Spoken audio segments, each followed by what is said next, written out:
Reactions भी करेंगे special वाली, है ना। नमस्ते बेटा, hello everyone, welcome to Avanti classes. My name is Manjit Bhardwaj. आज हम आपके कुछ टेस्ट के कुछ क्वेश्चन सॉल्व करेंगे, वही पुराने से क्वेश्चंस हैं, ठीक है, उन्हीं से मिलते जुलते हैं। आप लोग जो टेस्ट देते हो, अब मैं आपको एक सीधी साफ सिंपल सलाह देता हूँ। टेस्ट की अच्छी तैयारी करनी है। जो हमने पीछे जो आप लोगों ने टेस्ट दे रखे, मैं वैसे हमेशा से बोलता रहा हूँ, उस टेस्ट के सारे क्वेश्चन अटेम्प्ट कर लो, तो नेक्स्ट टेस्ट अगर उसी लेसन का नेक्स्ट टेस्ट होगा तो आप उस टेस्ट के 90% क्वेश्चन सॉल्व कर पाओगे। सेम नहीं होते हैं बट सिमिलर होते हैं, समझ रहे हो ना मेरी बात। तो इसीलिए सिमिलर सर एक क्वेश्चन तो पता नहीं कितनी बार आ चुका है, वो BR वाला। कई बार रिपीटेड क्वेश्चंस आ जाते हैं, कोई दिक्कत वाली बात नहीं, ठीक है। हमारी आंख से भी कई बार छूट जाते हैं, हालांकि हम चेक करते हैं, बट हमेशा याद नहीं रहता कि वाला क्वेश्चन आया था। उसका रीजन बताता हूँ। इन जो हमारा टेस्ट इंजन है ना, उसके ऊपर हमने एक पोर्टल खरीद रखा है, उसके ऊपर से हम क्वेश्चन सेलेक्ट करते हैं। ये क्वेश्चन मैंने सेलेक्ट कर लिया, अपने आप वो क्वेश्चन पेपर में चला जाएगा। दूसरा क्वेश्चन सेलेक्ट किया, अपने आप एक PDF बन रही है, ऑटोमेटिक PDF बन रही है। नेक्स्ट टाइम जब मैं टेस्ट बनाऊंगा तो अगर मुझे वो सेम लेसन उठाना है तो टीचर क्या करता है, वही वाले सेम वाले क्वेश्चन आ सकते हैं। It's not a big deal, है ना। चलिए भाई स्टार्ट करते हैं। Let's start with the same page. तो सबसे पहले भाई राउल्ट लॉ क्या होता है, मुझे आप लोग डेफिनेशन आप लोग बताओगे। What is Raoult law? बताए किसी को राउल्ट लॉ क्या होता है? Sir P is equals to P naught A into XA। अरे नहीं, डेफिनेशन यार, फॉर्मूला ठीक है, definition. Pressure of a vapor pressure of a gas is directly proportional to the mole fraction of that particular gas। हाँ, vapour pressure mole fraction के particularly equal होता है, ठीक है भाई। और कोई इसमें कुछ ऐड करना चाहता है? इतना ही है, याद तो इतना ही है। याद इतना ही है, चलो ठीक है, कोई दिक्कत नहीं है। इसका फॉर्मूला बता सकते हो? याद तो है इतना ही, but I want to know अब फॉर्मूला। अब फॉर्मूला बताओ फिर। P is equals to P naught x। P equal P not x, ठीक है ना। Yes sir. अब क्या कोई इस चीज को बताएगा? नॉन वोलेटाइल सॉल्यूट होता है, वोलेटाइल सॉल्यूट होता है, कैसे होता है, क्या होता है? Volatile solute. सर वोलेटाइल होता है जिनका वेपर प्रेशर होता है, नॉन वोलेटाइल होता है इनका वेपर प्रेशर कम होता है या फिर नेग्लिजिबल होता है, नेग्लेक्ट कर देते हैं। ठीक है, तो भाई वो ठीक है। अब बताइए, इसमें वोलेटाइल सॉल्यूट यूज होगा, non volatile? Pressure volatile. Volatile. Sir volatile solution. Volatile होगा, श्योर हो? सभी बच्चे श्योर हैं? सर वेपर प्रेशर ऑफ तो वोलेटाइल का ही होगा। वेपर प्रेशर वोलेटाइल का होगा। सॉल्यूट क्या होगा? सॉल्यूट कुछ भी हो सकता है। वोलेटाइल होगा या नॉन वोलेटाइल होगा, मैं ये पूछ रहा हूँ। Sir non volatile. Non volatile, yes, solute non volatile होगा, सॉल्वेंट जो है वो वोलेटाइल होगा, और उसी का वेपर प्रेशर हम मेजर करेंगे। दैट इज राउल्ट लॉ, ठीक है भाई, ठीक है। और आगे बढ़ते हैं अब जरा। तो ये राउल्ट लॉ है। आई थिंक राउल्ट लॉ के ऊपर सिंपल क्वेश्चन पूछ रखा है। वेपर प्रेशर क्या होता है बताओ? वेपर प्रेशर की डेफिनेशन बहुत ध्यान से देखूं, बताना। वेपर फॉर्म में वेट, सुनिए, वेट, मैं जानना चाहता हूं difference between vapour and gas और वेपर के बीच में डिफरेंस, और ये मैंने आपको बताया भी था। सर वेपर वो होता है, मतलब गैस वो होती है सर जो बॉइलिंग पॉइंट के बाद जो मतलब गैसियस फॉर्म में होता है, और वेपर्स जो होता है सर वो कोलिजन ऑफ मॉलिक्यूल की वजह से जो मॉलिक्यूल्स हवा में उड़ जाते हैं, वो वेपर होते हैं। ठीक है। कुछ कोई और कुछ एडिट करना चाहेगा? मतलब कुल मिला के ठीक है, पर थोड़ा सही तरीके से कोई एडिट करना चाहेगा, थोड़ा और एक्सप्लोर करना चाहे? किसी को समझ आया? बाकी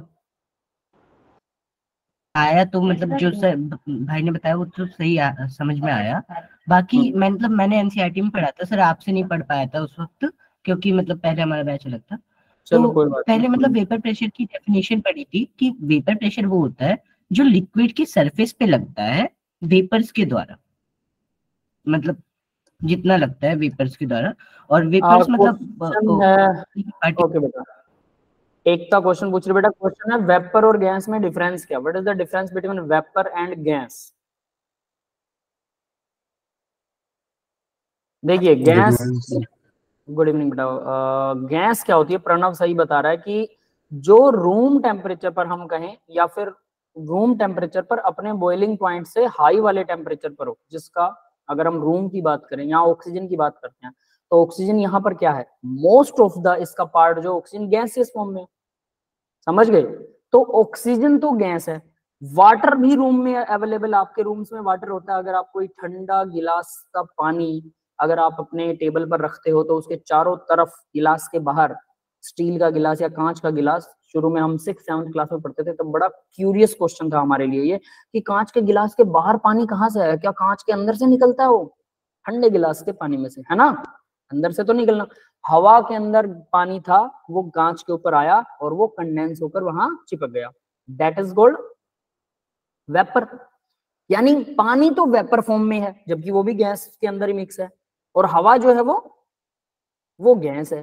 तो इसका डिफरेंशिएट कैसे करेंगे? ऑक्सीजन का जो बॉइलिंग पॉइंट है उससे काफी हाई टेम्परेचर के ऊपर ऑक्सीजन यहाँ एग्जिस्ट कर रही है। हमारे नॉर्मल रूम टेम्परेचर पे ऑक्सीजन अपने बॉइलिंग पॉइंट से हाई टेम्परेचर पर है, इसलिए गैस है। पानी जो है उसका बॉइलिंग पॉइंट 100 डिग्री होता है। 100 डिग्री अपने बॉइलिंग पॉइंट से नीचे वाले टेम्परेचर पर अगर कोई लिक्विड गैस फॉर्म में है तो उसको वेपर कहते हैं। यस, समझ में आया? Yes sir. है ना, सभी को क्लियर है? तो इस तरह से गैस और वेपर में डिफरेंस होता है। तो अब आपको वेपर और गैस के बीच में डिफरेंस पता लग गया, ठीक है, क्योंकि हवा में पानी भी है, हवा में ऑक्सीजन भी है, तो हम पानी को तो बोलते हैं वेपर और ऑक्सीजन को बोलते हैं गैस। तो इसका रीजन अब आपको पता लग गया होगा कि अपने बॉइलिंग पॉइंट से हाई टेम्परेचर पर अगर कोई चीज गैस फॉर्म में है तो उसको गैस ही बोलेंगे। अगर अपने बॉइलिंग पॉइंट से हाई टेम्परेचर और लो टेम्परेचर पर अगर कोई गैस फॉर्म में है, जबकि लो टेम्परेचर पर उसे लिक्विड होना चाहिए, वाटर 100 डिग्री से नीचे टेम्परेचर पर लिक्विड ही होना चाहिए, बट वो फिर भी गैस है, इसलिए हम उसको वेपर बोलेंगे, गैस नहीं बोलेंगे, ठीक है। अब बात करते हैं वेपर के प्रेशर की। तो एग्जैक्टली वेपर प्रेशर क्या होता है?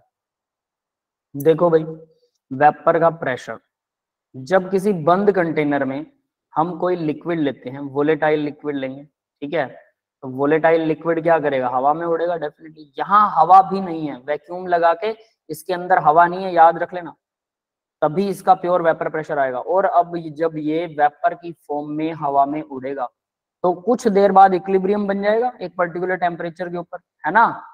और क्या होगा कि पहले तो ये हवा में उड़ता जाएगा, वेपर का अमाउंट बढ़ता रहेगा, कंसंट्रेशन, थोड़ी देर बाद ये वेपर्स कंडेंस होकर वापस दीवार के साथ साथ नीचे ड्रॉप वाइज गिरना भी शुरू हो जाएंगे, ऊपर छत पर भी ये कंडेंस हो जाएंगे। क्लियर है? Yes sir. है ना, छत से भी टपके से आना शुरू हो जाएंगे। तो जब ये इक्विलिब्रियम में आ जाएगा, मतलब अब इधर से तो नीचे गिर रहा है ये लिक्विड बनके और इधर से ये गैस बनके ऊपर जा रहा है ना। और जब ये इक्विलिब्रियम में आ जाएगा उस टाइम पर जो वेपर्स का प्रेशर होता है उसको बोलते हैं वेपर प्रेशर। यस, क्लियर है सबको? Yes sir. है ना, दैट इज वेपर प्रेशर। तो इस तरह से ये वेपर प्रेशर हो गया भाई आपके लिए सिंपल, ठीक है। तो गैस क्या होती है, यहाँ मैं डेफिनेशन लिख देता हूं ताकि आप नोट्स में मार्क कर सकें। गैस होती है जब कोई अपने बॉइलिंग पॉइंट से higher temperature than boiling point, boiling point से अगर कोई ज्यादा टेम्परेचर पर कोई गैस है, ठीक है, कोई गैस फॉर्म में है तो हम उसको गैस बोलेंगे। और वेपर क्या होगा? अपने बॉइलिंग पॉइंट से कम में होगा। Vapour any gas existed on lower temperature than its boiling point।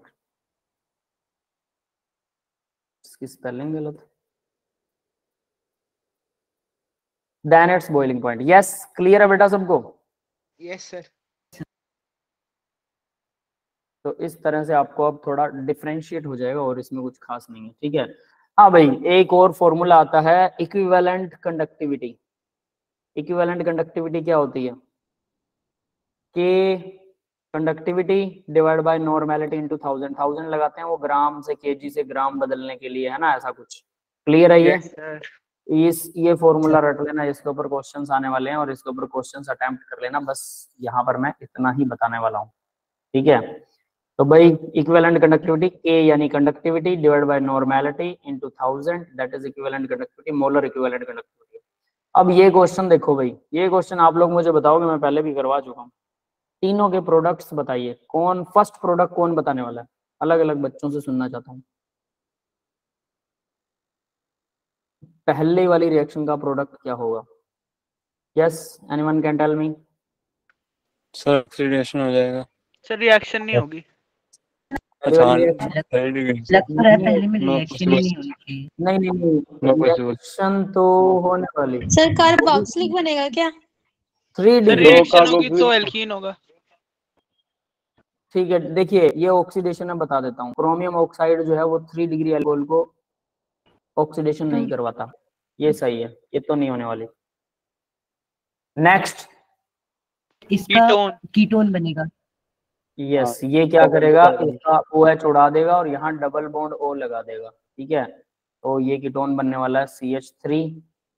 याद रख लेना, ये डबल बॉन्ड O बन जाएगा, यहाँ पर CH3 ऐसा ही लगा रहेगा। अब यहाँ 4 वैलेंसी पूरी हो चुकी है, H और O, ये वाटर यहाँ से रिप्लेस हो गया। ठीक है, नेक्स्ट वाले में कोल्ड KMnO4 है, KMnO4 याद रख लेना। इसमें क्या होने वाला है? OH ऑक्सीडेशन होने वाला है, CH2 के साथ डबल बॉन्ड O लगा दो, दोनों एल्डिहाइड बनेंगे 2। यस, क्लियर है? यस। कोल्ड का क्या मतलब हुआ इसमें? मतलब ठंडा है बेटा, गर्म नहीं डालेंगे, वरना ज्यादा ऑक्सीडेशन, मतलब ज्यादा ड्रेजिक वो कंडीशंस में ऑक्सीडेशन हो जाएगी ना, वो ज्यादा क्या बोलते हैं उसे, खतरनाक लेवल, बहुत जल्दी एनर्जी ज्यादा बाहर निकलती है, इसलिए ठंडा करके डालते हैं KMnO4। ठीक है सर एक कार्बन डाइऑक्साइड नहीं बन जाएगा? कार्बन डाइऑक्साइड नहीं, कोल्ड KMnO4 डाल रहे हैं तो एल्डिहाइड बनाएगा। अगर ये हॉट KMnO4 होता, ठीक है, तो क्या बनाता, ये एल्डिहाइड से बाद में कार्बोक्सिलिक एसिड बना देता। फिर कार्बोक्सिलिक एसिड, क्योंकि फर्स्ट कार्बोक्सिलिक एसिड होता, तो फर्स्ट कार्बोक्सिलिक एसिड क्या करता है, कार्बन डाइऑक्साइड प्लस वाटर बना देता है। अब वो बताता हूँ, वो रिएक्शन जो आप लोग कह रहे हो।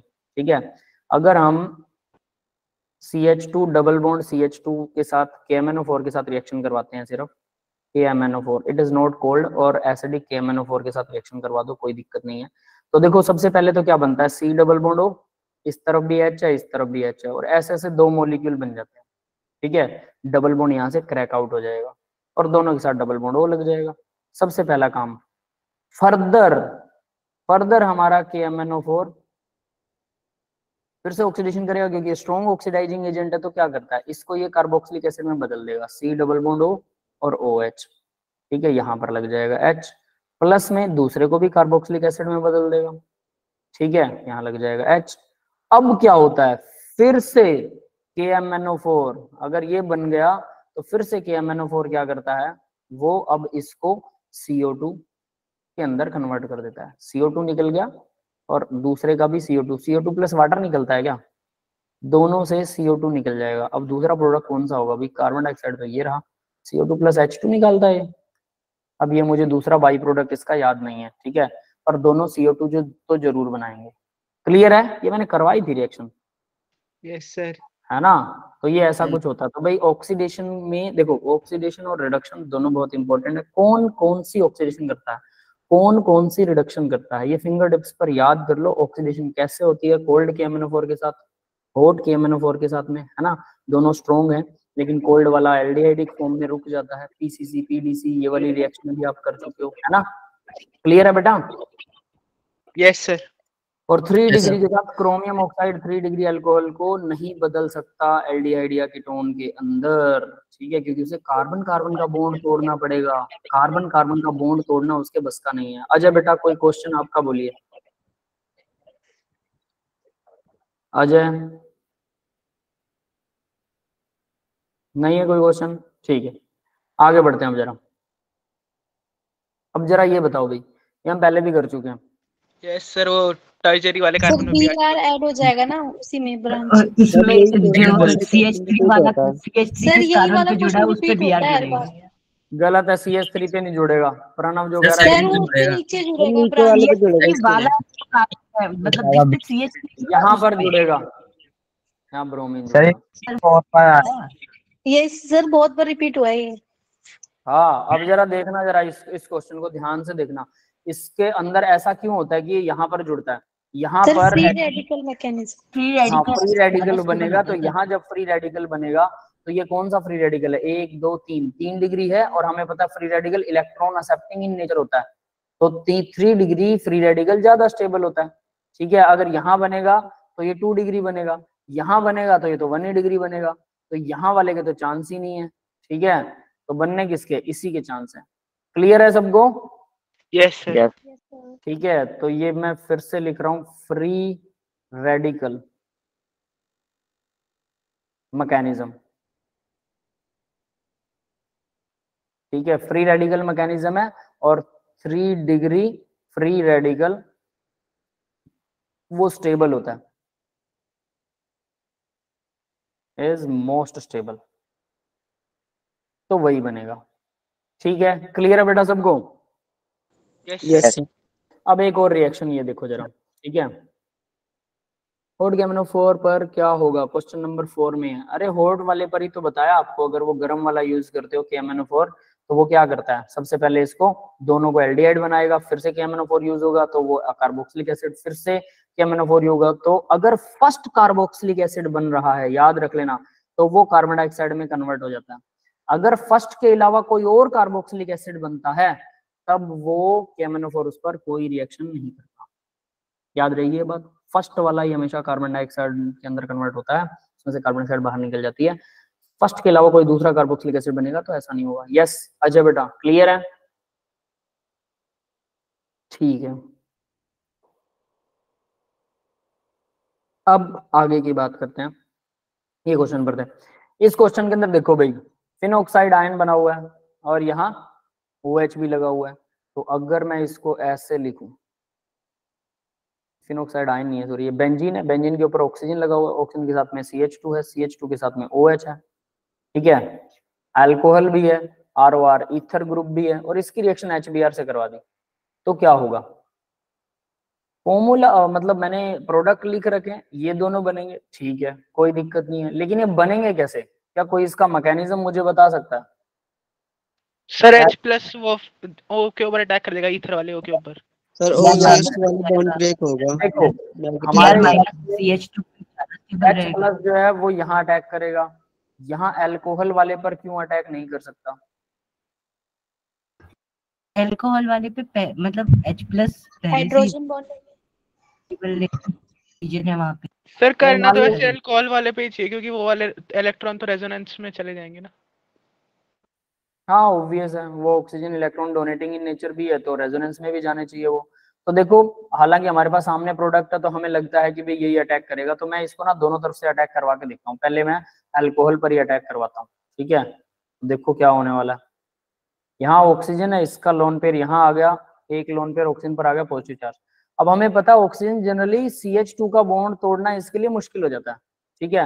अगर मान लो ये कार्बन का यहाँ से बॉन्ड तोड़ रही है, कार्बन पे पॉजिटिव चार्ज आएगा, कार्बन लेगा ऑक्सीजन से, ऑक्सीजन लेगी बेंजीन रिंग से, ठीक है। तो इस तरह से हम कह सकते हैं कि चलो ये वाला बॉन्ड भी टूट सकता है, बिल्कुल टूट सकता है, वाटर अलग हो गया। उसके बाद अब यहाँ पर बन गया पॉजिटिव चार्ज, है ना, तो ब्रोमीन नेगेटिव अब यहाँ जुड़ना चाहिए, ऐसा ही होना चाहिए।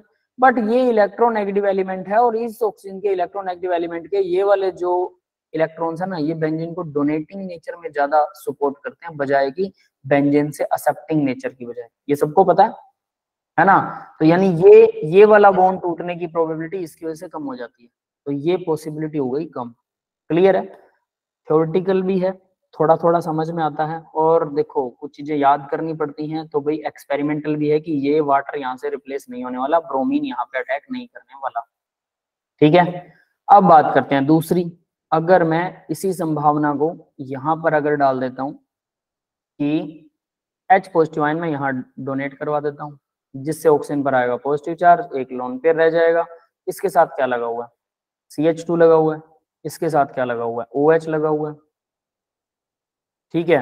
अब क्या होगा, ऑक्सीजन अपना लोन पेयर कहां से लेना पसंद करेगा, डेफिनेट है वो बेंजीन से ले सकता है ना। क्लियर है ये सबको?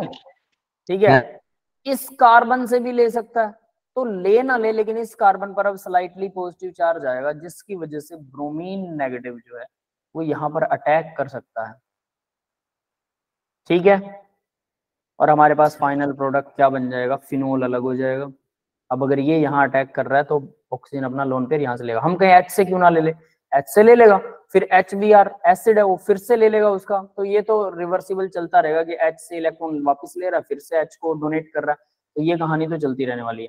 तो इस तरह से हमारे पास OH फिनोल बन जाएगा और प्लस में ब्रोमीन, फिर इसके साथ CH2, फिर इसके बाद OH। यस, क्लियर है सबको? Yes sir. ठीक है, तो देखो प्रोडक्ट को याद करने का तरीका होता है कि अपनी तरफ से मैकेनिज्म बना के देखो, प्रोडक्ट याद हो जाएगा, आसानी से याद हो जाएगा।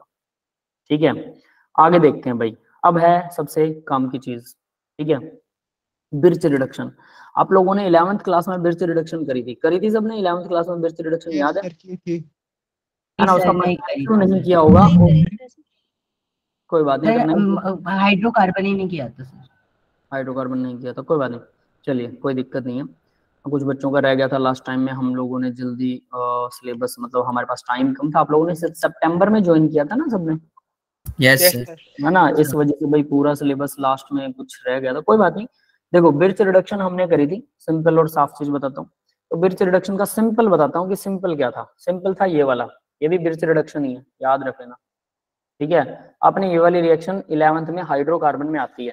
अब जिन्होंने नहीं करी उनको लगता है कि हमने पता नहीं क्या छोड़ दिया, कोई दिक्कत नहीं, ये घटिया लेवल की 2 रिएक्शन छोड़ी हैं, लेकिन जो असली चीज है वो तो 12th में ही करनी पड़ती है, तो अब हम वही करने वाले हैं। ठीक है, देखिए अब जरा इसके अंदर क्या है। बिर्च रिडक्शन क्या कहती है कि ट्रिपल बॉन्ड अगर है सोडियम और लिक्विड अमोनिया के साथ में, क्या करता है सोडियम अपना, जहां भी सोडियम है ना, सोडियम अपना इलेक्ट्रॉन डोनेट करेगा, ठीक है, किसी एक को। तो यानी यहाँ क्या होने वाला है, सोडियम अगर किसी एक को इलेक्ट्रॉन डोनेट कर रहा है तो देखो ये वाला इलेक्ट्रॉन इधर चला जाएगा, तो ये होगा, ये बन जाएगा मान लो नेगेटिव चार्ज, ये इधर चला गया, और यहाँ पर कार्बन फ्री रेडिकल बन गया। ये समझ में आया? Yes sir. डबल बॉन्ड जिससे कार्बन फ्री रेडिकल बन गया। अब कार्बन फ्री रेडिकल बन गया तो ये जो लिक्विड अमोनिया है इसके साथ अल्कोहल वगैरह भी डालते हैं, तो ये अपना H पॉजिटिव आयन डोनेट करता है, ठीक है, H पॉजिटिव नहीं सॉरी, ये H डोनेट करता है, फ्री रेडिकल लगा लो, और ये यहाँ पे इससे जुड़ जाता है। क्लियर है? एक H से जुड़ गया, ठीक है, नहीं ऐसा नहीं सॉरी, यहाँ पर वो H पॉजिटिव आयन डोनेट करेगा, H पॉजिटिव ही डोनेट करता है, तो वो जो नेगेटिव आयन है वो यहाँ इसके साथ जुड़ जाता है, जुड़ गया, हाइड्रोजन यहाँ पे हमने जोड़ दिया। क्लियर है सबको? Yes sir. है ना? अब ये तो फ्री रेडिकल था, एक और सोडियम आएगा, एक और इलेक्ट्रॉन इसको डोनेट कर देगा, ये कार्बन हो गया नेगेटिव चार्ज, तो अब ये कार्बन नेगेटिव चार्ज है, ये फिर से एक H पॉजिटिव आयन को एक्सेप्ट करेगा और यहाँ पे एक हाइड्रोजन जुड़ जाएगा। क्लियर है भाई सबको? क्लियर है। Yes sir. तो सीधी सी बात है, इलेक्ट्रॉन डोनेट करता है सोडियम और फिर H पॉजिटिव आयन कहीं ना कहीं से लिक्विड से या किसी अल्कोहल से किसी न किसी से मिल जाते हैं, वो सेकेंडरी सोर्स है H पॉजिटिव आयन का। अब देखो जरा ध्यान से, ये बनता है ट्रांस प्रोडक्ट। ट्रांस बनना कौन सा चाहिए? ट्रांस ही बनना चाहिए। क्यों ट्रांस बनना चाहिए? ट्रांस इज फेवरेबल, ये दोनों R जो हैं ये ट्रांस टू ईच अदर है, ये दोनों हाइड्रोजन जो हैं ये ट्रांस टू ईच अदर हैं। यस, क्लियर है ये सबको? Yes sir. तो ट्रांस ही बनना चाहिए, ट्रांस ही फेवरेबल है, कोई दिक्कत है? कोई दिक्कत नहीं है, बहुत बढ़िया काम करता है लिक्विड अमोनिया के साथ जब हम सोडियम को रिएक्शन करवाते हैं, ट्रांस प्रोडक्ट। लेकिन एक लिंडलर कैटलिस्ट होता है, पैलाडियम के साथ कार्बन यूज करते हैं, BaSO4 यूज करते हैं पॉइजन, या फिर क्विनोलिन पॉइजन की तरह यूज करते हैं, क्विनोलिन यूज करते हैं, तो लिंडलर कैटलिस्ट BaSO4 यूज करते हैं, तो वो रोजनमूंड कैटलिस्ट होता है ना, रोजनमूंड रिएजेंट। दोनों में ही क्या बनता है? सिस प्रोडक्ट बनता है, याद रख लेना, दोनों में ही सिस प्रोडक्ट बनता है लिंडलर कैटलिस्ट में। मतलब यही होगा, ट्रिपल बॉन्ड से डबल बॉन्ड बनेगा, ठीक है, सेम प्रोडक्ट चीज होने वाली है। तो हम क्या करने वाले हैं, पैलाडियम विद कार्बन के साथ यूज करते हैं, ठीक है, जिससे हम हाइड्रोजन दे रहे हैं, प्लस हाइड्रोजन देंगे, याद रखना, है ना। वो रिएक्शन लिखूं? चलो लिख देता हूँ, आपके लिए बेनिफिशियरी रहेगी। तो यहाँ पर मान लो R है, कार्बन है, ट्रिपल बॉन्ड है, कार्बन है, फिर से R है, ठीक है, प्लस में हाइड्रोजन, मैं हाइड्रोजन देना चाहता हूँ, क्या करूं, PD इसके साथ कार्बन है, और क्विनोलिन ऑर्गेनिक कंपाउंड है, इसको अगर डालता हूं तो ये पॉइजन का काम करती है, ठीक है, ये पॉइजन है। अब पॉइजन क्या करता है भाई, इसको स्लाइटली, इसका रिडक्शन के रेट को स्लाइटली कम, ये पैलाडियम को पॉइजन कर देता है, जिससे हाइड्रोजन का जुड़ना थोड़ा सा मुश्किल हो जाता है। तो ट्रिपल बॉन्ड पूरा नहीं टूटेगा, ट्रिपल बॉन्ड सिर्फ डबल बॉन्ड तक ही रह जाएगा। डबल बॉन्ड बन गया, ठीक है, हम इसको ऐसे दिखाते हैं, डबल बॉन्ड बन गया कार्बन कार्बन में, लेकिन दोनों आर जो है वो अब सिस पोजीशन पर जुड़ेंगे। अब सिस पोजीशन पर आर को जोड़ना मुश्किल काम है, यस और नॉट, क्योंकि स्टेरिकली हिंड्रेंस होगा और एच भी दोनों सिस पोजीशन पर जुड़ने वाले, ये दोनों एक साइड में जुड़ेंगे, तो ये बनता है सिस प्रोडक्ट। हाँ भाई, क्लियर है ये सबको? यस बिर्च रिडक्शन बना ही रहता है या फिर वापस अलग भी बनता है? मतलब जैसे ये जैसे सिस प्रोडक्ट है, ये सिस प्रोडक्ट बन गया या फिर ये ट्रांसफॉर्म भी हो जाता है किसी और चीज में? नहीं, सिस बन गया परमानेंट बेटा, ट्रांस तो ऊपर वाला बनाता है। अगर आप sodium liquid sodium plus liquid ammonia डालते हो तो ट्रांस बनता है, ट्रांस नॉर्मल प्रोडक्ट है, क्यों? और ये होता है Birch reduction. Trans normal product है, बिर्च रिडक्शन में बनता है, लेकिन ये जो है ये लिंडलर कैटलिस्ट है, ठीक है, इसका मैं नाम भी दे देता हूँ, ठीक है, ये जो बनेगा सबका मिक्सचर, ये मतलब वाला स्टेबल नहीं होता तो उसे बाद में ट्रांसफर हो जाना चाहिए ना, ट्रांसफॉर्म होना चाहिए किसी चीज में। अरे इतना वो नहीं है, समझे नहीं आप मेरी बात, समझ गया मैं, आप थोड़ा इसको अदरवाइज ले रहे हो। देखो सिस में क्या होता है, स्टेरिकली हिंड्रेंस होती है ये दोनों कार्बन, ठीक है, तो जब रिएक्शन हो रही थी उस टाइम पर भी ये लोग एक एक दूसरे के जब आमने सामने आए तो क्या होना चाहिए, रिपल्शन होनी चाहिए, जिसकी वजह से क्या होना चाहिए, ये नहीं बनना चाहिए, पहले ही टूट जाना चाहिए था, है ना, नहीं बनना चाहिए। तो हमारी इस लिंडर कैटलिस्ट की एक खासियत है कि जो प्रोडक्ट नहीं बनना चाहिए शुरू में ही उसको ये बना देता, बनने के बाद तो भले ही स्टेरिकली हिंडने से थोड़ा टेढ़ा मेढ़ा हो जाएगा, ऐसे ऐसे करके 3 बच्चे एक बेंच पे बैठते हैं, मैंने कहा 4 बैठो, तो थोड़े से आप लोग यूं टेढ़े मेढ़े से होकर और ऐसे बैठ जाते हो ना टिक के, ये वही है, ये टेढ़ा मेढ़ा होके बैठ जाता है, ठीक है। अब ये बैठ गया तो अब बैठ गया, अब यूं नहीं है कि ये उठ जाएगा, या फिर कोई ज्यादा ही शरारती बच्चा हो तो वो उधर वाला धक्का मारेगा, चौथे नंबर वाला उधर गिर जाएगा, है ना। समझ गया। स्ट्रॉन्ग होता है, और अगर ये बहुत ज्यादा बल्कि ग्रुप नहीं है तो हमारा सिस प्रोडक्ट भी काफी स्टेबल होता है, लेकिन एटलीस्ट ट्रांस के मुकाबले कम स्टेबल होता है। तो ट्रांस बनता है बिर्च रिडक्शन में, लेकिन हमें अगर सिस चाहिए तो प्रोडक्ट, तो सिस बनाना है तो आपको पॉइजन का यूज करना होगा, ऐसे तो नहीं होने वाला वो, ठीक है, और पैलाडियम कार्बन के साथ लिंडर कैटलिस्ट यूज करना होगा। समझ में आ गया बेटा? Yes sir.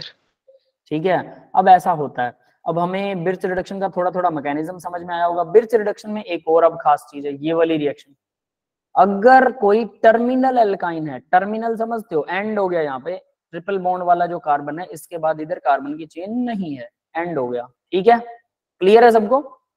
Yes sir. तो जब ये एंड हो जाता है तो टर्मिनल एल्काइन जो होता है उसके साथ में जब सोडियम रिएक्शन करता है तो ये एसिड बेस वाली रिएक्शन हो जाती है, यहाँ बिर्च रिडक्शन नहीं होगी। क्यों? सोडियम क्या कर रहा है, ध्यान दो जरा, सोडियम जो है वो एक इलेक्ट्रॉन डोनेट करेगा, अब एक इलेक्ट्रॉन डोनेट करेगा, H एसिडिक होता है, हमें पता है ना। यस बॉन्ड का H एसिडिक होता है। हाँ, पर बन गया नेगेटिव चार्ज, ठीक है, sodium positive ion, sodium Na positive जो है वो अपना इलेक्ट्रॉन डोनेट करने की बजाय अब इलेक्ट्रॉन इसको डोनेट नहीं करेगा। आपको यहाँ पर इसकी एक इंटरेस्टिंग कहानी बताता हूँ। जब हमारे पास लिक्विड अमोनिया होता है, लिक्विड अमोनिया, यहाँ हमारे पास अमोनिया का सॉल्यूशन है, तो क्या होता है जब सोडियम इसके अंदर डालते हैं हम सोडियम, तो सोडियम अपना एक इलेक्ट्रॉन डोनेट कर देता है, ठीक है, अब एक इलेक्ट्रॉन डोनेट कर देता है सोडियम, Na बन जाता है, Na बन जाता है पॉजिटिव आयन, ठीक है। अमोनिया क्या करता है भाई, अब अमोनिया जो है ना उस पॉजिटिव आयन को चारों तरफ से अपने नेगेटिव एंड से, स्लाइटली नेगेटिव स्लाइटली पॉजिटिव, चारों तरफ से नेगेटिव एंड से घेर लेता है। ये समझ में आया सबको? Yes sir. और इस तरह से इनका अमोनिया और सोडियम का एक अडक्ट बन जाता है, जिसकी वजह से सोडियम इसमें डिसोल्व हो जाता है। लेकिन इसके इलेक्ट्रॉन का क्या हुआ, इलेक्ट्रॉन के साथ भी काफी अच्छा होता है। NH3 मान लो ये कुछ भी है, X है या Y है, इसको X मान लिया, इलेक्ट्रॉन इसको Y मान लिया, यानी ये जो हाइड्रोजन का पॉजिटिव चार्ज होता है ना, स्लाइटली पॉजिटिव, ये इस इलेक्ट्रॉन को चारों तरफ से घेर लेता है, इलेक्ट्रॉन बीच में है, ठीक है, और इधर हाइड्रोजन वाली साइड से अमोनिया लगा हुआ है, H3N। ये समझ में आया बेटा सबको? Yes sir. है ना, H3N। तो इस तरह से H3N, इस तरह से ये इलेक्ट्रॉन को भी घेर के बैठ जाता है। तो इसलिए इसका मतलब हम ये कह सकते हैं कि लिक्विड अमोनिया जो है वो इलेक्ट्रॉन को क्या कर सकता है, स्टेबलाइज कर सकता है। ये समझ में आ गया? Yes sir. तो इलेक्ट्रॉन, हाँ बेटा कोई कुछ पूछ रहा है क्या? तो इसका मतलब इलेक्ट्रॉन को ये स्टेबलाइज कर सकता है डेफिनेटली। तो यहाँ पर वो वाली रिएक्शन मत करवाना जो हम जनरली बोल रहे हैं कि भी इसको ये रिएक्शन करवानी चाहिए कि ये इलेक्ट्रॉन नहीं देगा क्या। अब सोडियम का इलेक्ट्रॉन कहाँ गया? वो अमोनिया में चला गया। ठीक है, हम यहाँ पर इसे NH3 और यहाँ पर E नेगेटिव और इसको X और इसको Y ऐसा कुछ कह सकते हैं। ठीक है, ये समझ में आ गया बेटा सबको? Yes sir.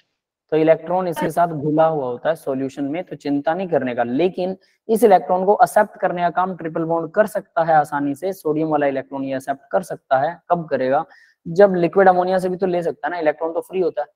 तो देखो अगर हम ध्यान दें, बड़ी कमाल की बात है। और इसका कलर ना ब्लू होता है इस सॉल्यूशन का। जब आप सोडियम डाल देते हो तो सोडियम का जो इलेक्ट्रॉन होता है वो ब्लू कलर की लाइट को हमारी तरफ फेंकता है, इसलिए सॉल्यूशन का कलर ब्लू हो जाता है। क्लियर है? ये बात सबको समझ में आ गई?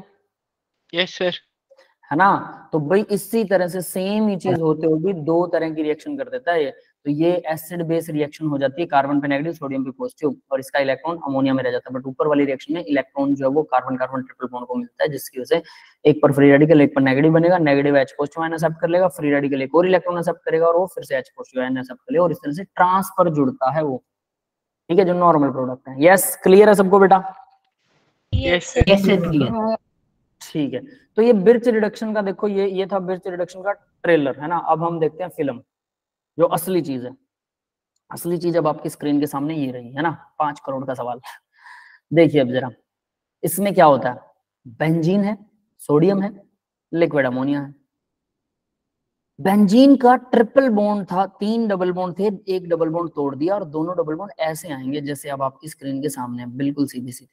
ठीक है, क्या हम इसको ऐसा लगा सकते थे? Is this possible? अब ये आप लोग बताओगे कि ये पॉसिबल है कि नहीं है। ये बेंजीन है, मैं एक डबल बॉन्ड यहाँ लगा दूं, बराबर में तो नहीं लगेगा, हमें पता है इलेक्ट्रॉन ज्यादा हो जाएंगे। एक यहाँ लगा दूं, यहाँ, क्या ये वाला स्ट्रक्चर पॉसिबल है?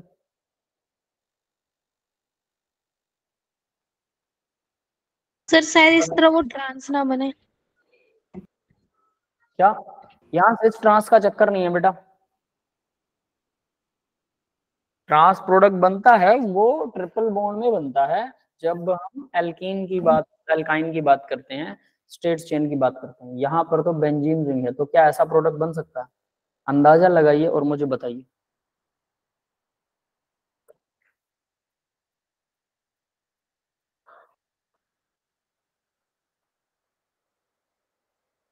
सर लग नहीं रहा बनेगा।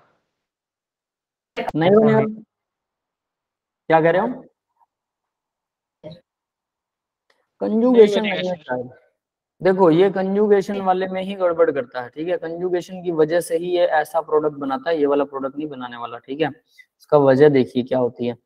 जब बेंजीन रिंग थी, अब इसका हम थोड़ा सा मैकेनिज्म करने की कोशिश करेंगे। ठीक है, यहाँ पर है हमारे पास बेंजीन रिंग। क्या होता है बेंजीन रिंग में? 3 डबल बॉन्ड होते हैं, मैंने 3 बना लिए। अब मुझे एक इलेक्ट्रॉन देना है, मैं मान लो यहाँ पर एक इलेक्ट्रॉन डोनेट कर देता हूँ, ये वाला बॉन्ड यहाँ चला जाएगा। यस, ये एक Yes. इलेक्ट्रॉन है, सिंगल इलेक्ट्रॉन है, जिसकी वजह से यहाँ पर आ गया। नेगेटिव चार्ज यहाँ आना चाहिए था बट यहाँ नहीं आता हो। ठीक है, पर मान लेते हैं कि एक बार के लिए यहाँ नेगेटिव चार्ज आ गया और ये बॉन्ड फिर इधर खिसक गया। ये इलेक्ट्रॉन कहाँ से आया? सोडियम से आया। ठीक है, ये याद रहेगा सबको, क्लियर है? Yes sir. आगे देखिए, ये रिवर्सिबल होते हैं, सारे के सारे स्टेप रिवर्सिबल होते हैं किसी भी मैकेनिज्म में। मैं एक ही साइड दिखा रहा हूँ ताकि आपको कंफ्यूजन ना हो जाए कि स्टार्ट कहाँ से हुआ था। ठीक है, ये बन गया नेगेटिव चार्ज, यहाँ पर आ गया फ्री रेडिकल। ठीक है, यहाँ डबल बॉन्ड ऐसा कैसा है, यहाँ पर डबल बॉन्ड ऐसा कैसा है। क्लियर है? ये बात समझ में आ गई सबको? Yes sir. इस नेगेटिव चार्ज के साथ यहाँ पर क्या H लग सकता है? अगर एक H यहाँ पर हम ठोक दें, ठीक है, तो बन गया अपना तो बात, है ना। और फिर एक और सोडियम यहाँ इलेक्ट्रॉन देगा और इसके साथ में भी एक H लग जाएगा, बन गए यहाँ, ऐसा हो जाएगा। बट ये क्योंकि यहाँ रेजोनेंस से यहाँ आया, यहाँ से ये यहाँ अटैक करता है। ठीक है, ये यहाँ पर टिकता नहीं है, यहाँ यू समझ लो इस बॉन्ड को कि डायरेक्ट यहाँ शिफ्ट होता है, जिसकी वजह से अब मैं इसको थोड़ा चलो चेंज कर देते हैं, थोड़ा आपके लिए इजी हो जाएगा मैकेनिज्म, कि ये बॉन्ड डायरेक्टली यहाँ शिफ्ट होता है भाई। ठीक है, ये नेगेटिव चार्ज है, सपोज दैट यहाँ इलेक्ट्रॉन है, एक इलेक्ट्रॉन है, तो ये बॉन्ड डायरेक्टली यहाँ शिफ्ट होता है। क्लियर है सबको? Yes Yes. जैसे ये वाला बॉन्ड यहाँ शिफ्ट होता है, एक्चुअल प्रोसेस ये होती है इसकी। समझ में आया? अब यहाँ शिफ्ट हो गया तो अब आपको सिनेरियो जो है वो अच्छे से क्लियर हो चुका होगा कि ऐसा ही क्यों बनता है। ये आ गया यहाँ पर, ये नेगेटिव चार्ज आएगा यहाँ पर, ये बन गया फ्री रेडिकल, ये बन गया यहाँ पर। अब क्या होगा, ये तो H को ले आएगा, यहाँ H जुड़ जाएगा और एक और सोडियम आएगा जो इसको इलेक्ट्रॉन देके जाएगा, ये नेगेटिव हो जाएगा, फिर यहाँ H जुड़ जाएगा। यस, क्लियर है? Yes sir. क्लियर है। ये है इसका मेन मैकेनिज्म, और इसको बहुत अच्छे से याद रखना कि होता क्या है, क्योंकि नीचे वाले मैकेनिज्म में आप लोगों से करवाने वाला हूँ। ठीक है, बस उसमें ट्विस्ट डाल दूंगा और कुछ नहीं। तो देखिए होता क्या है, अब यहाँ पर तो डल गया H, ठीक है, H पॉजिटिव कहीं से भी आया, कहीं से भी आया, उससे हमें कोई ज्यादा लेना देना है नहीं। अल्कोहल डाल दो, कोई भी एथेनॉल डाल दो, कुछ भी डाल दो, कोई दिक्कत नहीं है। ठीक है, और यहाँ पर, अरे वहां मैंने एक इलेक्ट्रॉन एक्स्ट्रा दिखा दिया क्या? ठीक है, अब यहाँ पर क्या होता है, एक इलेक्ट्रॉन था प्लस एक इलेक्ट्रॉन और आएगा यहाँ पर। ठीक है, तो ये क्या बन जाएगा भाई, अब नेक्स्ट इसके ऊपर नेगेटिव चार्ज आ जाएगा। ठीक है, बाकी सब सेम रहेगा। यहाँ हाइड्रोजन जुड़ चुका है तो मैं इसको अलग से दिखा रहा हूँ, बाकी सबके साथ हाइड्रोजन है, ऐसा नहीं कि सबके साथ हाइड्रोजन नहीं है। ठीक है, एक एक हाइड्रोजन सबके पास था, यहाँ एक और इलेक्ट्रॉन आ गया, नेगेटिव चार्ज बन गया। ठीक है, इस इलेक्ट्रॉन के ऐड होने के बाद। क्लियर है सबको? Yes sir. ये इलेक्ट्रॉन यहाँ ऐड हो रहा है, ये याद रख लेना, यहाँ ऐड हो रहा है। तो अब नेक्स्ट में क्या होगा, बस हाइड्रोजन जोड़ दो और कुछ नहीं करना। इस तरह से आपका मैकेनिज्म तैयार हो गया। नोटबुक प्लस पेन सबके पास है ना? तो अब भाई आप लोग मैकेनिज्म करोगे नेक्स्ट वाला, डू इट योरसेल्फ। ये तो मैंने इसका मैकेनिज्म दिखा दिया। ठीक है,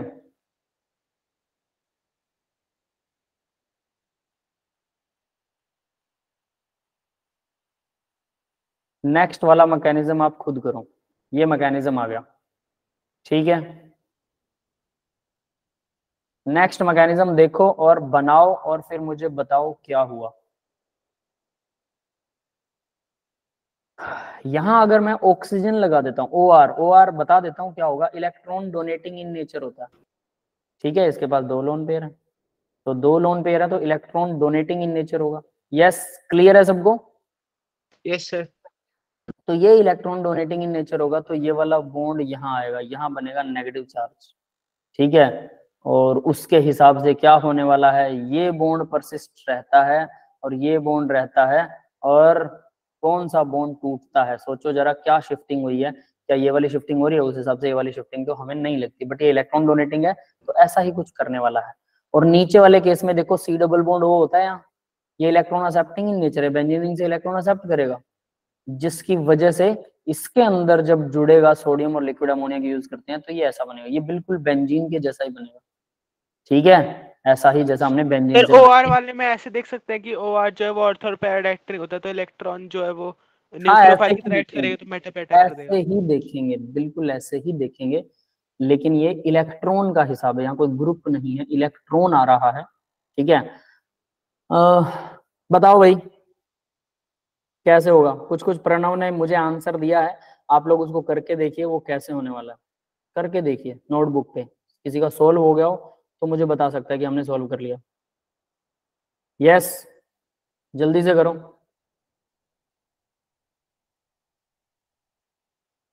हो गया सर। हो गया आपका? बाकी हमारे बाकी के बच्चे क्या कर रहे हैं भाई? सुनैना 2 मिनट बस। ठीक है, अजय, 2 अजय हैं अपने पास, अजय चौहान, अजय राजक, अमन, अमर, अमित, अंजलि सोनी, अर्चना कुमारी, दीपांशु। तो हुआ सर। 1 मिनट, ठीक है, एकता, हिमांशी, पूजा, अमर का हो गया, दीपांशिका, हिमांशी, पूजा, प्रणव का हो गया, प्रियांशी, राहुल, सोनू, सुनैना, यशवीर का चल रहा है। चलो हो गया सुनैना का, चलो ठीक है, जल्दी से करो और फिर देखो कि सही आ रहा है क्या, क्योंकि आंसर अब आपको पता है तो मैकेनिज्म आप अपने हिसाब से बना सकते हो। हिंट यही है कि ऑर्थो पैरा डायरेक्टिंग करेगा। ऐसा ही कुछ होने वाला है। फिर अगर वो अपना लोन पे डोनेट करेगा तो वहां पे डबल बॉन्ड बनेगा।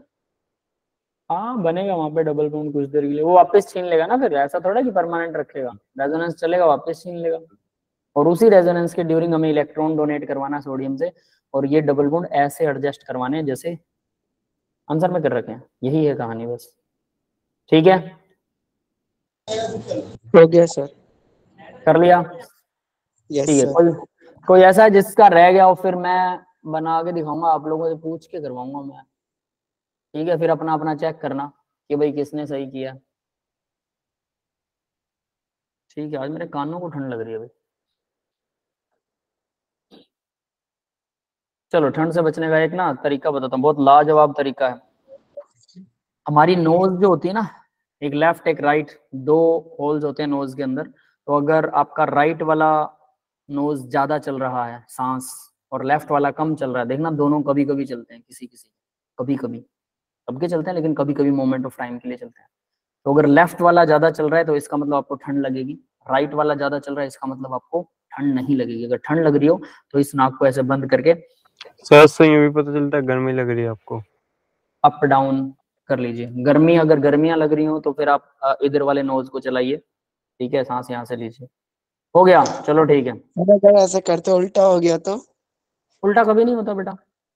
सर उल्टा लेफ्ट वाले में ठंड लगती है।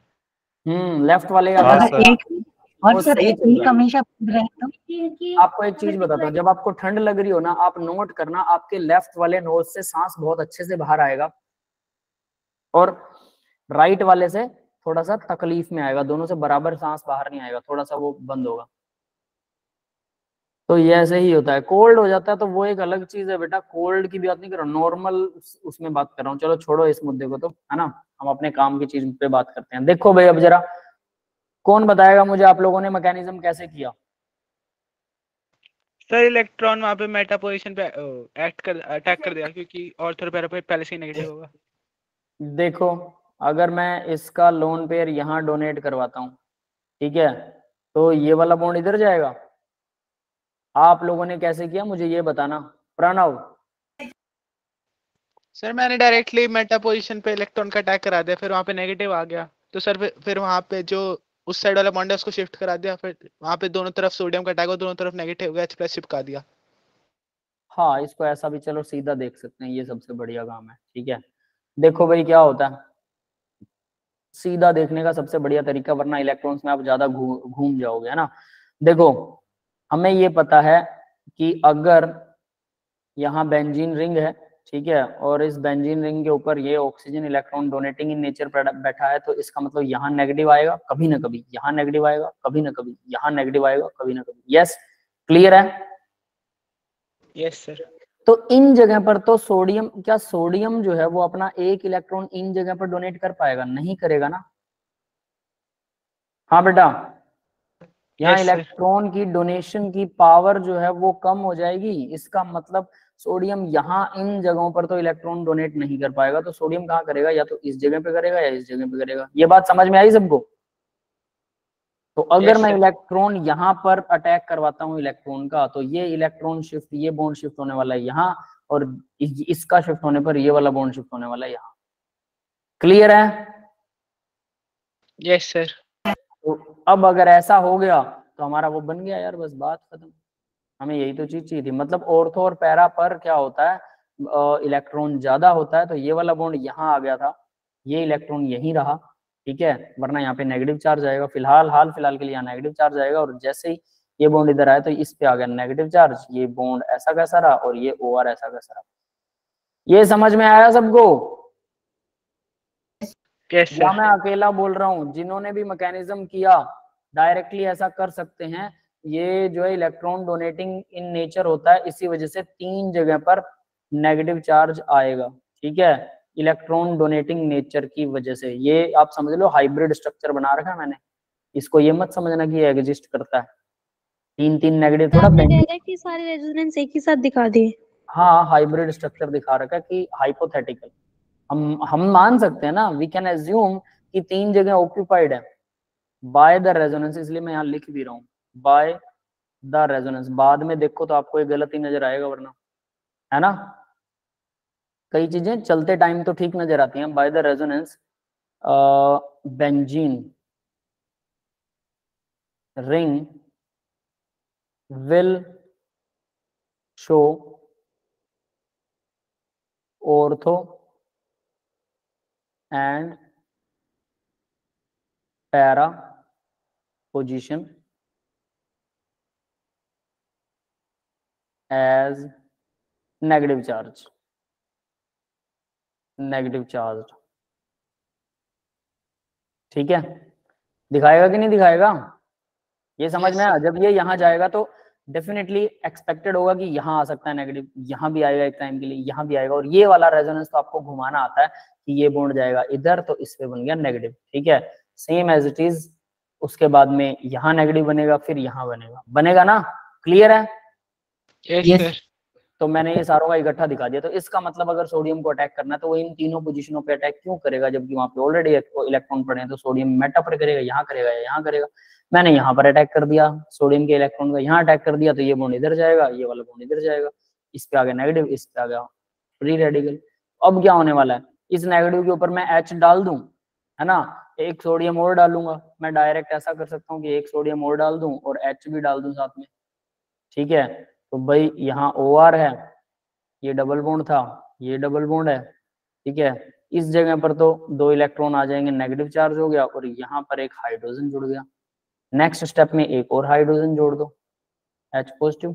ठीक है, प्लस में ये प्लस हो जाएगा H positive. Same as it is यहाँ एक और प्लस में H पॉजिटिव आयन जोड़ दो। क्लियर है बेटा, सबको समझ में आ गया? Yes sir. तो ये इस वाली पोजीशंस पर इलेक्ट्रॉन क्यों इकट्ठा हो रहे हैं ये अब आपको क्लियर हो जाएगा। और दूसरी किसी पोजीशन पर मत बना देना गलती से भी। हाँ भाई, क्लियर है सर। अब जरा एक और चीज देखो, क्या ये ऐसा नहीं बन सकता था? ऐसा, क्या ऐसा नहीं बन सकता था ये? यस सर, बन सकता है। ऐसा क्या इन दूसरे दोनों वाले में फर्क है? रेजोनेटिंग स्ट्रक्चर में मतलब मैंने स्टार्ट किया क्या इन दोनों में फर्क है? पहले मेरे को ये बताओ। नहीं सर, सेम ही है। ये दोनों सेम है ना? Yes sir. किसी को फर्क नजर आ रहा तो बताओ, हम उस फर्क को, आपकी नजर के इफेक्ट को दूर करेंगे। बन सकता है, ठीक है। आचार्य राम गोपाल दीक्षित, ये क्या चल रहा है भाई? इंटरनेशनल आचार्य हैं। इस नेम का तो एक आप भी है, इंटरनेशनल आचार्य है। ये क्या चीज है भाई इंटरनेशनल आचार्य? दिल्ली में बोले एक नई चीज आचार्य निकाली सर। हाँ सर, दिल्ली में एक आचार्य आए हुए हैं। दिल्ली में क्या हो रहा है? सर, दिल्ली में एक आचार्य आए हुए हैं जो कमर दर्द और उसका थेरेपिस्ट है। अच्छा, योग वोग बता रहे हैं, ठीक है समझ गया। अच्छा, वो नोज वाला क्या? ठीक है, नहीं ये एक मतलब टेस्टेड मुद्दा है। आप अगर राइट नोज चल रही है तो इसको सूर्य नाड़ी बोलते हैं, इसको चंद्र नाड़ी बोलते हैं, है ना। Yes sir. चंद्र नाड़ी ठंडी होती है, लेफ्ट साइड से अगर आप सांस ले रहे हो तो आपको आपके शरीर में ठंडक जाएगी। अगर आपका शरीर ज्यादा हाई टेम्परेचर हो चुका है, बीपी हाई हो चुका है, तो लेफ्ट नाड़ी से नोज से सांस लीजिए। अगर किसी को जुकाम की ज्यादा दिक्कत रहती है ना, सर्दियों में ठंड ज्यादा लगती है, तो वो राइट नोज से हमेशा सांस ले। सुबह शाम दोनों टाइम 15-15 20-20 मिनट, दोपहर को भी 15-20 मिनट राइट नोज से सांस लेते रहें, जिससे उनको ठंड कम लगने लग जाएगी, है ना। ये टेस्टेड है, साइंटिफिक है, ठीक है। जिसकी दोनों सही चलती हो, कहते हैं उस टाइम पर अगर कोई बात बोलो ना, वो कहते हैं कि हमारी जीभ पर सरस्वती निवास करती है, सुषुम्ना नाड़ी बोलते हैं उसे, कि जिसकी दोनों नाक एकदम एक साथ चल रही हो और एकदम परफेक्टली चल रही हो, उस टाइम पर वो जो बोलता है वो सत्य हो सकता है। ठीक है, होगा कि नहीं होगा, इट इज नॉट टेस्टेड, मैं ये नहीं कहता, लेकिन सही नहीं है, अब तो सब पाप ही बन रखे हैं। बस वही है। तो देखो भाई, नेक्स्ट देखते हैं। नेक्स्ट ये देखिए, COOH अगर ये इसके साथ रिएक्शन करता है तो ये ऐसा बनता है। वैसा क्यों बनता है? क्योंकि या तो ये ऑर्थो पर अटैक करेगा या पैरा पर। ठीक है, क्यों? क्योंकि ये मेटा डायरेक्टिंग ग्रुप होता है, यहाँ पर इलेक्ट्रॉन्स उसे मिलेंगे, ऑर्थो पैरा पर इलेक्ट्रॉन नहीं मिलेंगे। तो यहाँ अगर अटैक करता है, यहाँ इलेक्ट्रॉन आया यहाँ इलेक्ट्रॉन आएगा तो बेंजीन रिंग के इलेक्ट्रॉन घुमा के देखो अब जरा। इसका मैकेनिज्म भी बना के देखना है आप लोगों को। यस, क्लियर है सबको? Yes sir. Yes, sir. इसका मैकेनिज्म यही वाला बनेगा, ये जो मैंने बना रखा है, और कुछ नहीं होने वाला है इसमें, ठीक है? ऐसा ही कुछ बनेगा, ऑर्थोमेटा पर अटैक करने वाला है वो। उल्टे स्ट्रक्चर से बनाया है ऐसे। उल्टे से बनाया कोई बात नहीं, एक ही बात है, उल्टे से बना सकते हो, कोई दिक्कत वाली बात नहीं। कैसा भी बनाओ लेकिन आंसर आना चाहिए। तो भाई बिर्च रिडक्शन का मैकेनिज्म आ गया सबको। तो मैकेनिज्म में बेंजीन रिंग के ऊपर अगर इलेक्ट्रॉन डोनेटिंग ग्रुप बैठा है तो वो कुछ अलग तरह का स्ट्रक्चर बनाएगा, एक ही डबल बॉन्ड टूटेगा लेकिन अलग तरह से टूटेगा। अगर इलेक्ट्रॉन एक्सेप्टिंग ग्रुप बैठा है तो अलग तरह से टूटेगा, ठीक है? ये दोनों चीजें याद रखनी है। याद रहेगी बिर्च रिडक्शन सबको? Yes sir. और वो ट्रांस प्रोडक्ट बनाती है, ये भी याद रख लेना, ठीक है? तो यहाँ पर हमने ट्रांस प्रोडक्ट बना भी रखा है, ठीक है? यह बिर्च रिडक्शन 11th में सिर्फ इतनी आती है, सिर्फ इतनी, और ये एक अलग से चीज आती है। 12th क्लास के अंदर बेंजीन रिंग वाला तो असली मुद्दा तो यहाँ 12th में ही आता है। नेक्स्ट बढ़ते हैं बेटा, पर्किन कंडेंसेशन। अब भाई पर्किन कंडेंसेशन का मैकेनिज्म करने वाले हैं हम, ठीक है? पर्किन ये तो बता रखा कंडेंसेशन, है ना। यहाँ पर ये OH लगा दिया क्या मैंने? ये CH3 लगेगा बेटा, ठीक है? OH नहीं है ये। सर तो करा रखी है। करवा रखी है? करा रखी है सर। ठीक है, चलो फिर तो वेल एंड गुड है, कोई दिक्कत ही नहीं है। तो पर्किन कंडेंसेशन का सीधा डबल बॉन्ड हो यहाँ से उड़ेगा, अल्फा हाइड्रोजन नहीं होना चाहिए, ठीक है? और इधर से क्या जुड़ेगा? ये जो अल्कोहल वाला है, यहाँ का एक, किसी का एक, इतना हिस्सा, और कार्बोक्सिलिक एसिड अलग हो जाएगा, ठीक है? Yes sir. यही जुड़ेगा, डबल बॉन्ड हो, ये CH COOH, सारी कंडेंसेशन एल्डोल जैसे मैकेनिज्म से हो जाती है। हाँ वही है, वही है, वही है। तो भाई इसका मैकेनिज्म बताओ फिर मुझे, अगर आप लोगों को पता है तो। सर वो कौन? CH3CO जो है ना, जो है ना, उसका एक CH3 वाला, अल्फा हाइड्रोजन वो ये एनहाइड्राइड लेके चला डबल जाएगा, फिर वहां पे माइनस आ जाएगा। CH3CONA, ये यस सर। इसका अल्फा हाइड्रोजन एनहाइड्राइड लेके चला जाएगा। ठीक है, इसका अल्फा हाइड्रोजन चला गया तो इसके ऊपर नेगेटिव चार्ज आ गया, ये किस पे अटैक करेगा फिर? सर अब ये डबल बॉन्ड O वाले कार्बन के ऊपर अटैक कर देगा। इसके ऊपर? Yes sir. बस ठीक है, ये इससे जुड़ गया, कार्बोक्सिलिक एसिड सीधा जुड़ जाएगा, बस CH3COOH। क्लियर है भाई? तो एसिडिक एनहाइड्राइड इसके अंदर क्या होता है, ये एज ए रिएजेंट काम करता है, समझ लो, ठीक है? और ये हमारा असली रिएक्टेंट है, ठीक है? इसका हमने कर रखा है, ठीक है? मुझे ध्यान नहीं था कि हमने कर रखी है, तो ऑब्वियस सी बात है ये आप कर सकते हैं इजीली, ठीक है भाई? क्लियर है? इसको नहीं करेंगे। बेंजोइन कंडेंसेशन की बात करते हैं। बेंजोइन कंडेंसेशन हमने नहीं की थी, है ना? Yes sir. तो बेंजोइन कंडेंसेशन के अंदर कौन अटैक करता है भाई? बेंजोइन कंडेंसेशन में देखो जरा क्या जुड़ रहा है, ये दोनों आपस में जुड़ेंगे। इसके पास भी अल्फा हाइड्रोजन नहीं है यहाँ पर, ठीक है? तो अब दोनों बेंजीन्स में कैसे जुड़ रहा है, जरा ध्यान से देखना इसको। ये दो है मॉलिक्यूल, ठीक है? एक का डबल बॉन्ड O है, H उसका चला जाएगा, है ना? तो अब क्या होने वाला है, इस कार्बन पर पॉजिटिव चार्ज आएगा, अगर ये H नेगेटिव जाता है, ये कार्बन का पॉजिटिव चार्ज दूसरे वाले, मैं दोनों को बना देता हूँ, इसका थोड़ा मैकेनिज्म करके देखते हैं,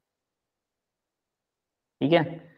बेस अटैक करता है वैसे तो इसके ऊपर, सबसे पहले C ऑक्सीजन पर सिंगल बॉन्ड नेगेटिव चार्ज, ठीक है? और इस कार्बन पर पॉजिटिव चार्ज, और यहाँ पर हाइड्रोजन है, ठीक है? प्लस में बेंजीन रिंग।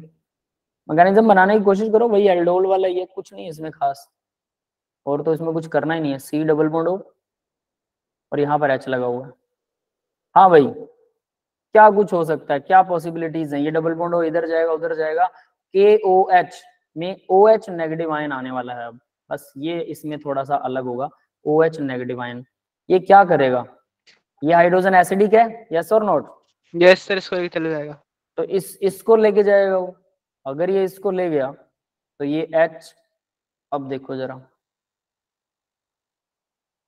आगे का सोचो जरा, क्या होने वाला है? कार्बन है, ऑक्सीजन नेगेटिव है, ठीक है? ये कार्बन के ऊपर दो इलेक्ट्रॉन्स आ गए, हाइड्रोजन वाले कार्बीन बन गए, इलेक्ट्रॉन एक्सेप्टिंग इन नेचर होता है, इधर वापस आ जाएगा। Yes yes sir. ठीक है, तो अब अटैक कैसे होगा? सामने प्रोडक्ट है, 2 मिनट देता हूं, खुद सोचो, बनाओ। 2 मिनट आपके पास, टाइम स्टार्ट्स नाउ। 7:51 हुआ है, ठीक है? और आपको 7:53 तक का टाइम दे रहा हूँ। क्लियर है बेटा? Yes sir. ठीक है, तो बनाओ भाई सभी और फिर मेरे को बताना कि ये कैसे होने वाला।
बन गया? ठीक है, ये एकता कौन सा मैकेनिज्म पूछ रही है भाई? सर मुझे 8 वाला मैकेनिज्म बता दो। 8 वाला कौन सा मैकेनिज्म था? सर क्वेश्चन नंबर 8 के लिए। क्वेश्चन, अच्छा क्वेश्चन नंबर 8 वाला मैकेनिज्म, पर्किन कंडेंसेशन। पर्किन कहीं भी तो 8 ही लिखे हैं। ठीक है, बता देता हूँ बेटा, कोई बात नहीं, पहले इसको करेंगे। ठीक है, देखो भाई, इसके अंदर ये ऑक्सीजन अगर यहाँ पर वापस आता है तो कार्बन पर क्या बनेगा? नेगेटिव चार्ज बनेगा। कार्बन बन गया नेगेटिव चार्ज, और ये C डबल बॉन्ड हो, ये इसके ऊपर आसानी से अटैक कर सकता है यहाँ पर, है ना? तो मैं इन दोनों को अब दोबारा से बना रहा हूँ प्लस में। सबने ऐसा ही कुछ किया है? यस सर, हो गया था ये। ठीक है, तो ये कार्बन इसके साथ H ऑलरेडी है, ये ऑक्सीजन नेगेटिव होगा, कार्बन पर होगा पॉजिटिव चार्ज, तो ये ऑक्सीजन इधर से डोनेट करेगा और ये कार्बन इसके ऊपर अटैक करेगा। क्लियर है सबको? Yes sir. बस जुड़ गया, तो एक ऑक्सीजन डबल बॉन्ड हो गया, एक CO नेगेटिव हो गया, ये नेगेटिव H तो कहीं से ले ही आएगा, कहीं ना कहीं से तो जुगाड़ कर ही लेगा। ठीक है, H का जुगाड़ खैर कोई मुश्किल नहीं होता है। तो देखो ये बनेगा, C डबल बॉन्ड O बन गया, इसके साथ में हमारा ये वाला कार्बन जुड़ा हुआ है जिसके साथ O नेगेटिव है, और इसके साथ में H लगा हुआ है, और इसी के साथ हमारे पास यहाँ PH जुड़ा हुआ है। ठीक है, सिर्फ PH जोड़ रहा हूँ ताकि थोड़ा कन्वीनियंट रहे, और इस एरो को यहाँ से खत्म कर रहे हैं। ठीक है भाई, समझ में आ गया सबको? Yes sir. इन दोनों से ये बनेगा, ये पर्किन कंडेंसेशन है। यहाँ पर भी अल्फा हाइड्रोजन नहीं होता है। अब इनकी ना पर्किन कंडेंसेशन की कंडीशंस सुन लो भाई, कंडीशंस क्या होनी चाहिए? सॉरी, पर्किन नहीं करवा रहा यार, कौन सी है? बेंजोइन। बेंजोइन कंडेंसेशन है, तो बेंजोइन कंडेंसेशन के अंदर देखो बेंजीन होना चाहिए। ठीक है, पहली बात, बेंजीन के ऊपर एल्डिहाइड है ना, और साथ में कोई ना कोई बेस होना चाहिए। बेस कौन सा हो सकता है? साइनाइड भी एज ए बेस हो सकता है। ठीक है, क्लियर है सबको? सर कीटोन करते हैं ये, बेंजीन वाले कीटोन। बेंजीन वाले कीटोन, C डबल बॉन्ड हो अगर CH3 हो, नहीं उसमें एसिडिक हाइड्रोजन का थोड़ा सा प्रॉब्लम बन जाएगा, तो कर तो सकता है लेकिन प्रोडक्ट थोड़ा डिफरेंट टाइप का आ सकता है। तो यहाँ पर बेंजीन के साथ में एल्डिहाइड ही, बेंजल्डिहाइड ही ऐसा काम करेगा। ठीक है, इसमें जनरली देखो क्या होता है, ये मैं बता देता हूँ। जनरली इसमें न्यूक्लियोफाइल जो होता है, OH नेगेटिव आयन हम जहाँ यूज कर रहे हैं वहाँ साइनाइड भी यूज किया जा सकता है, और साइनाइड से भी ये मैकेनिज्म बनता है। और साइनाइड क्या करता है? साइनाइड हमारे कार्बन पॉजिटिव के ऊपर जुड़ जाता है कुछ देर के लिए, कुछ समय के लिए। हमने डायरेक्टली OH के हिसाब से बनाया, साइनाइड कुछ समय के लिए जुड़ेगा फिर वापस हट जाएगा, ये याद रख लेना। क्लियर है? सर ये बेंजोइन की जगह कैनिजारो भी तो कर सकता है। कैनिजेरो, हाँ कर सकता है कैनिजेरो, लेकिन in the presence of base. Base Cannizzaro base में भी होती है, होती है, कॉन्सेंट्रेटेड बेस में। है ना? हाँ, वो कंसंट्रेटेड में होती है, बस इतना फर्क होगा। ये एरोमेटिक एल्डिहाइड ही ओनली करते हैं, कीटोन नहीं करते हैं, बस ये याद रख लेना। एरोमेटिक एल्डिहाइड, साइनाइड आयन या फिर KOH में भी कह सकते हो। ठीक है, aromatic aldehyde only, aromatic aldehyde.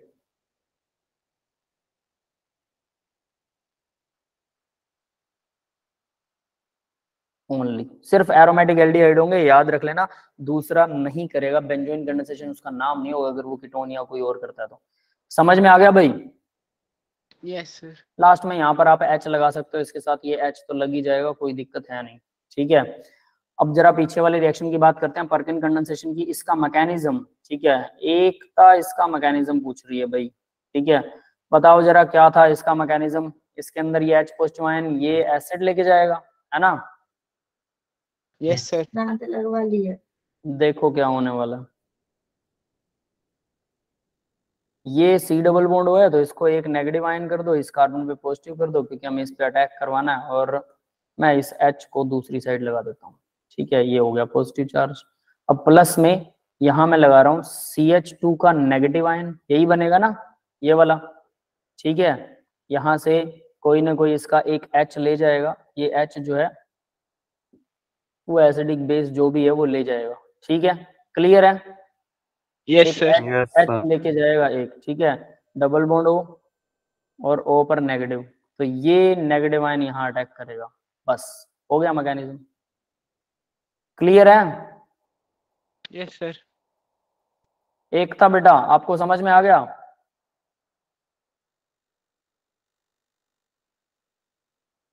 CH2 carbon double bond O और OH जुड़ेगा और इसमें से ऑक्सीजन फिर H। अब देखो भाई, ऑक्सीजन, हमें तो ऑक्सीजन उड़ाना है यार यहाँ से। सर वो OH बन जाएगा ना? सर OH बन जाएगा ना सर, ये भी OH, मतलब ये OH बनने वाला है, फिर डिहाइड्रेशन स्टेप आएगा, है ना? Yes sir. डिहाइड्रेशन से उड़ेगा, सही बात है, कार्बन लेके आना पड़ेगा। तो यहाँ पर कार्बन है, H जुड़ा हुआ है, OH यहाँ से उड़ा, यहाँ एक CH लग गया और C डबल बॉन्ड O और OH। ठीक है, समझ में आ गया? ये डिहाइड्रेशन हो गया। Minus water. देखो सारी एक जैसी सी रिएक्शन है, थोड़ी थोड़ी कंडीशनें अलग है सबकी, है ना, रिएजेंट अलग अलग है, लेकिन ओवरऑल प्रोसेस वही हो रही है। तो आप ध्यान से पर्किन कंडेंसेशन, बेंजोइन कंडेंसेशन, इन सबको जरा ध्यान से कर लेना। समझ में आ गया बेटा? Yes sir. सर एक बार पर्किन लिख। क्या बेटा, पर्किन लिखनी है? सर वो यस सर। ये लो, कोई बात नहीं, लिख लो। अब देखिए हमने क्या क्या किया आज। पर्किन कंडेंसेशन, बेंजोइन कंडेंसेशन, ठीक है, और बिर्च रिडक्शन, ये तीनों नेम रिएक्शन की हैं। इसके अलावा आपने कुछ कॉमन से क्वेश्चंस किए हैं, वो क्वेश्चंस तो आपको पता ही है, बट ये तीनों नेम रिएक्शन जहां लिखना चाहो वहां लिख लो, अच्छे से ध्यान कर लेना। और इनके ऊपर बेस्ड क्वेश्चन मैं डीपीपी पहले ही आपको भेज चुका हूँ। आप लोगों ने देखा, मैंने कुछ और डीपीपीज भी भेजी हैं, 11th क्लास वाली भी उसमें आ चुकी है सारी। यस सर, देखी थी, है ना, डीपीपी एंड मॉड्यूल्स, उन सबको डाउनलोड कर सकते हो, अपने पास एक अलग जगह पर रख सकते हो, अलग नेमिंग कर सकते हो, अलग फोल्डर बना सकते हो, चॉइसेस योर्स, फोन में भी बन जाते हैं, कोई दिक्कत नहीं है ना। एक बार डाउनलोड कर लो, फिर उसको एक्सट्रैक्ट कर दो, थोड़ा सा टाइम लगेगा मत्था मारने में, और इस तरह से आपका सर हो गया, है ना। ठीक है बेटा, तो इस तरह से आपका सारा बेटर काम हो जाएगा। ठीक है, तो अब देखो भाई, यहाँ ये तीनों रिएक्शनें करने के बाद मैं फिर से बोल रहा हूँ, practice is must necessary. NCERT लगाओ, ठीक है, उसके बाद में मेंस लगाओ, उसके बाद में एडवांस लगाओ। ठीक है, एडवांस जरूर कीजिएगा, टच जरूर रखिएगा एडवांस का। अभी से एडवांस करेंगे थोड़ा थोड़ा, तो आगे एडवांस में इजी हो जाएगा और मेंस इजी लगने लगेगा। एडवांस करने के बाद आपको मेंस इजी लगता है, कमाल की बात ये, और रिवीजन बहुत अच्छी होती है ना। तो अभी हम नेक्स्ट लेक्चर, ये तो आपका कल चलो पेपर है, नेक्स्ट लेक्चर हम लोग कौन सा शुरू करने वाले हैं भाई? क्या आ रहा है हमारा अब नेक्स्ट, याद है किसी को क्या? Course plan, chemical bonding sir, या तो स्ट्रक्चर ऑफ एटम, तो structure of atom chemical bonding में से कोई एक था सर, शायद केमिकल था। सर पीरियोडिक टेबल के बस बता देना ऊपर से, एक लेक्चर में क्वेश्चन देखता हूँ बेटा क्या है आगे। एल्डिहाइड कीटोन कार्बोक्सिलिक एसिड, ठीक है, ये सब हो गया था। ठीक है, इसके बाद अमाइन, ये हाँ, फिर स्ट्रक्चर ऑफ एटम है भाई। स्ट्रक्चर ऑफ एटम के हम 2 दिन, स्ट्रक्चर ऑफ एटम और पीरियोडिक प्रॉपर्टीज, इसके हम फिर केमिकल बॉन्डिंग है। तो structure of atom, periodic properties, इनके हम 2 दिन तक क्या करने वाले हैं, न्यूमेरिकल सॉल्व कर लेंगे मेंस वाले। ठीक है, और आप लोग ना मेंस के साथ देखो 2 या 3 दिन हम जब भी करते हैं तो 20 या 30, स्ट्रक्चर ऑफ एटम में हम 30 न्यूमेरिकल कर सकते हैं, कोशिश करेंगे 15 कर लें एक साथ। ठीक है, तो 2 लेक्चर में हो जाएंगे। उसके बाद आप एडवांस लगाया करो, जितने फॉर्मूले उनको सारों को रिवाइज किया करो, भले वो फॉर्मूलों में नहीं आए हैं बट आपको रिवाइज करने चाहिए। ऐसे करके आपकी रिवीजन अच्छी होती जाएगी। फोकस सिर्फ उस चीज पर करो जो पेपर में आने वाली है। फालतू की चीजें, कई बार हम फालतू की नॉलेज लेने के चक्कर में पड़ जाते हैं, लेकिन वो नहीं करना है, ये ध्यान रख लेना। जो पेपर में आ रहा है उसी को पहले करो, उसके बाद चाहे कितनी भी नॉलेज लेते रहना। क्लियर है सबको?